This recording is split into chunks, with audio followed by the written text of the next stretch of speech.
আমি আজকে আলু দিয়ে লাল শাক বানাচ্ছি, সেজন্য একটা কড়াই বসে দিয়েছি। এবার কড়াইটা একটু গরম হতে দিয়েছি, এর মাধ্যমে তেল দেবো। কড়াইটা গরম হয়ে গেছে, এর মধ্যে সরষের তেল দিয়ে দিচ্ছি আমি। এর মধ্যে একটা শুকনো লঙ্কা ছিঁড়ে দিয়ে দিলাম। লঙ্কাটা একটু ভাজা ভাজা হোক, ভাজা ভাজা। এর মধ্যে আমি 5 ফোড়ন দিয়ে দিলাম। ফোড়নটা হয়ে গেছে, এরপরে প্রথমে একটু আলুগুলো দিয়ে দিচ্ছি আমি।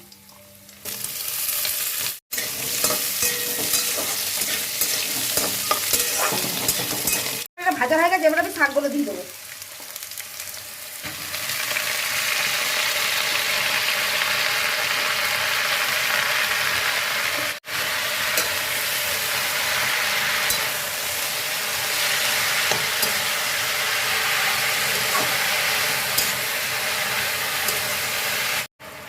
শাকগুলো দিয়ে একটু নাড়িয়ে নিলাম। এর মধ্যে আমি 2টা কাঁচা লঙ্কা দিয়ে দিলাম। এবার একটু ঢেকে দিচ্ছি। এবার পরপর আমি মশলাগুলো সব দিয়ে দেবো। নুন দিয়ে দিচ্ছি পরিমাণ মতো,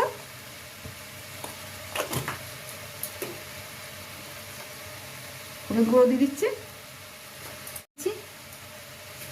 দিয়ে দিচ্ছি।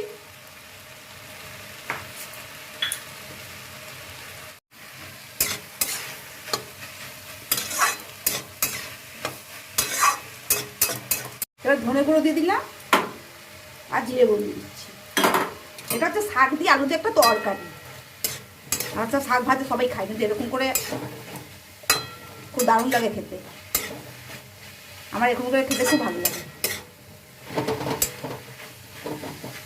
ভালো করে কষিয়ে নিই, তারপর আমি জল দিয়ে দেবো। হয়ে গেছে, এবার জল দিয়ে দিচ্ছি।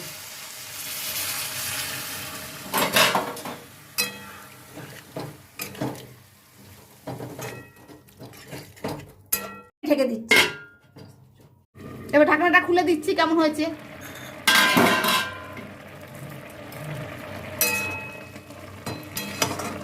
অনেকটাই হয়ে গেছে, এটা পুরো শুকনো শুকনো হবে শাকটা। এখন আরো জলটা শুকাবে। আলুগুলো সেদ্ধ হয়ে গেছে, আলু সেদ্ধ হয়ে গেছে। হালকা করে একটু চিনি দিয়ে দিচ্ছি। এটা ঢাকনাটা ঢাকবো না, খোলাই থাকে, এবার শুকিয়ে গেলে নামিয়ে দেবো। এবার শাকটা আমার হয়ে গেছে, একদম শুকিয়ে গেছে। এটা হয়ে গেছে আমার শাকটা, হয়ে গেছে। এবার এটা নামিয়ে নেবো।